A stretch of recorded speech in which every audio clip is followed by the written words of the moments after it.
If someone handed me the keys to an HVAC company tomorrow, I already know exactly what I'd do. Escape the One Man Show podcast. Welcome back to Escape the One Man Show, where we help contractors stop running a job and start building a company. If someone handed me the keys to an HVAC company tomorrow, any size, any market, I already know exactly what I'd do. Not what I think about doing, not what I'd research, what I'd actually do in order, starting day one. Because I've already lived it. I built Climate Experts from one truck and $0 to $15 million in 7 years. And I made almost every mistake you can make along the way. So here's the deal. I'm going to walk you through exactly what I'd prioritize if I bought your company tomorrow. No fluff. Just the playbook. The very first thing I look at isn't the P&L, it's the brand. Most HVAC companies have a brand that was built to look cool or tough, or just blends in with everyone else in the market. No differentiation, no identity. You could swap the logo out with any other company on the truck and nobody would notice. That is a massive problem. A strong brand is bright, unique, and well known in its market. People should be able to see your truck across a parking lot and know exactly who you are without reading the name. You should be able to look at the company name and have an idea of what the company actually does. When we built Climate Experts, we made sure that when people saw us in the community, they knew who we were in a heartbeat. Here's what most owners miss about branding. A strong brand lowers your marketing expense over time because people start doing branded keyword searches. They don't Google HVAC company near me. They Google you by name because they've seen you everywhere. That's free acquisition. It also helps with recruiting because people want to work for a company that looks professional and has a real presence in the community. One more thing. No co-branding, no manufacturer logos, no other brand's identity sitting next to yours on your trucks and uniforms. When you put someone else's brand next to yours, you dilute your own. You're spending money advertising for them. If the brand was weak, I'd rebrand immediately and make it consistent across every single touch point. Trucks, uniforms, website, social, signage, everything. Brand first. Everything else sits on top of it. The number one issue I see in businesses is that people are not following a process, either because they don't know it or because they're winging it. A process exists because someone figured out the most reliable path to a result. It's the most researched, most proven way to get a consistent outcome. When your employees don't follow it, you get inconsistency. And inconsistent experiences drive customers away. Not just bad experiences, inconsistent ones. People can handle a less than perfect experience if it's predictable. What they can't handle is getting a completely different experience every time they call you.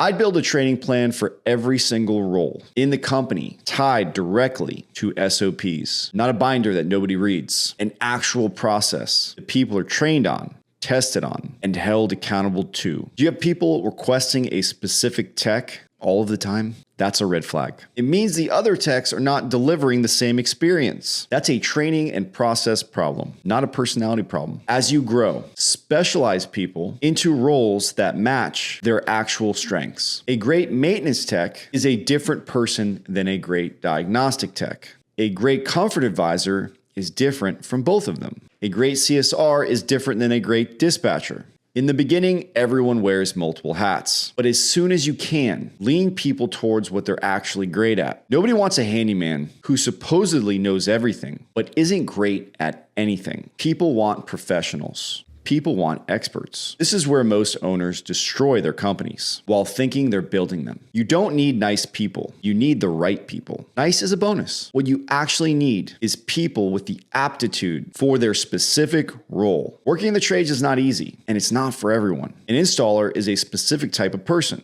A service tech is a specific type of person. A comfort advisor is a specific type of person. You have to know exactly what each role requires and then test for it rigorously in the recruiting process. Vet people thoroughly. Onboard them in a stringent way because letting the wrong person into your company does more damage than leaving the seat empty. Too many owners see a tech with 10 years experience and immediately want to hire them. I'm telling you right now, experienced does not mean good. And in a lot of cases, an experienced tech comes loaded with bad habits, entitlement, and someone else's culture baked into them. Getting that out is harder than training the right person from scratch. This is not just my opinion. I recently visited shops doing $25 million and $47 million in revenue. Almost all of them are moving towards an internal academy model. They hire raw talent and train them from the ground up. The results are more consistent. The culture is stronger. The alignment is tighter. Hiring an experienced tech and overpaying them is one of the quickest paths to failure I have seen in this industry. On pay, get this wrong and you'll bleed money and attract the wrong people. If someone has a base rate, it needs to be low. The real money needs to come from performance, and the pay plan needs to have accountability built into it. When someone makes a mistake, a callback, a failed inspection, a quality issue, there needs to be a financial consequence so you are not the one babysitting them constantly.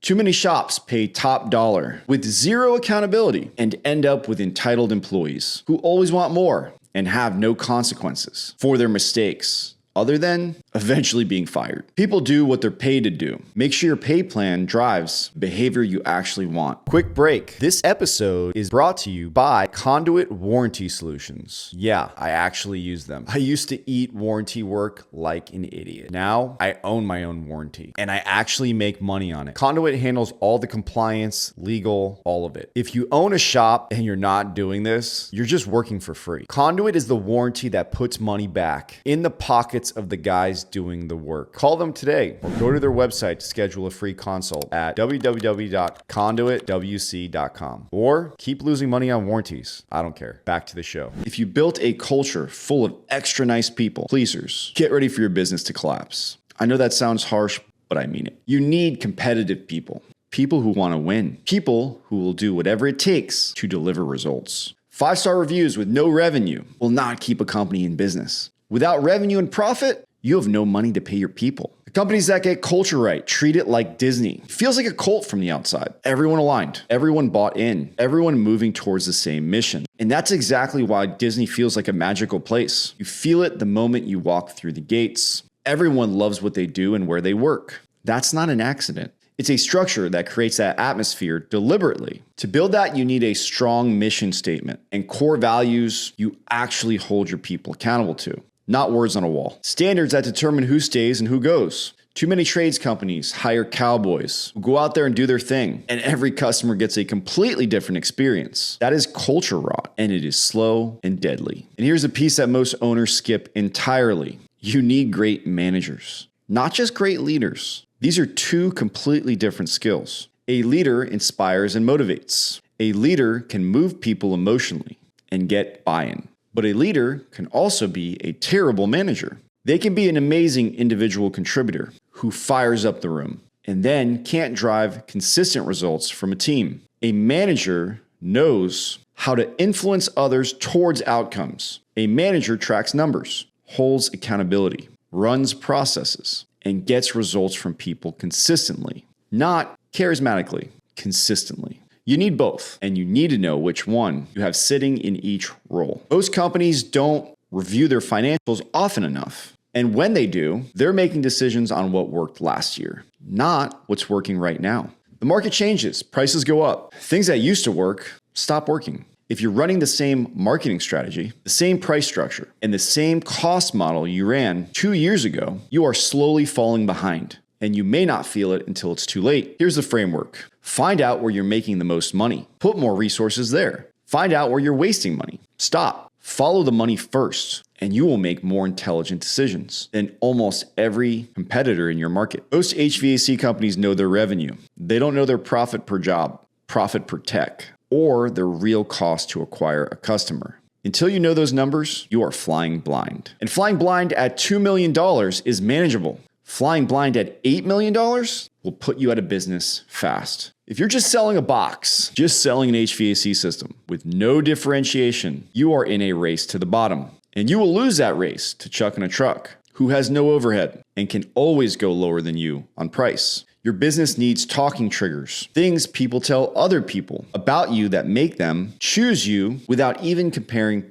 prices. You offer the longest warranty in your market, the best guarantee, priority service for maintenance members, same day installation, whatever it is. It needs to be something that when a homeowner hears it, they immediately understand why you're different and why that matters to them. And your entire team needs to be trained in building value around those talking triggers. Because if your team can't build value, you will only close jobs by discounting. And discounting is a fast track to thin margins and a struggling business. Your unique selling proposition isn't just a marketing tool. It's a cultural anchor. It's what your team rallies around. It's what makes them proud to wear the uniform. If you're not growing at a high rate, you are not creating opportunity for the best people in your organization, and they will leave. Stagnation is one of the biggest reasons great employees walk out the door. It's not always money. It's that they can see a ceiling. They want to grow. They want more responsibility. They want to make more money, build a bigger life for themselves and their families. If you can't give them that, they will find someone who can. Every role in your company needs a career progression path. CSR to dispatch to office manager, installer to lead installer, to install manager. People need to see where they're going inside your company, or they will go somewhere else. The best way to keep your best people is to grow fast enough that there's always a new role being created. Growth isn't just about revenue. It's about building a place where ambitious people have a reason to stay. So let me bring this home. If I bought an HVAC company tomorrow, here's exactly what I'd focus on in order. First, fix the branding. Make it impossible to ignore. Second, build training plans tied to SOPs so every customer gets the same experience every single time. Third, recruit the right people, vet them hard, specialize them as fast as you can, and build a pay plan with accountability built in so you don't have to babysit anyone. Fourth, build a culture of competitive winners aligned to a mission with real managers who drive real results, not just great leaders who inspire and then disappear. Fifth, know your numbers deeply and make decisions based on what's working now, not what worked before. Sixth, build a selling proposition that gives people a reason to choose you that has nothing to do with price. Seventh, grow on purpose so your best people always have somewhere to go inside your organization. The companies that scale and win are not the ones with the best technicians. They're the ones with the best operators, people who build systems, develop people, and lead with intention, instead of just reacting to whatever the day throws at them. That's what Escape the One Man Show is about. Getting out of the truck is just the beginning. Building something worth owning is the real work. If this hits home, share it with someone who needs to hear it. I'll see you on the next episode. If you're a contractor or a business owner that has questions about their business, call the Escape the One Man Show line at 321-495-7788. Leave your name, company, location, and your question, and I may feature it and answer it on the next episode. Thanks.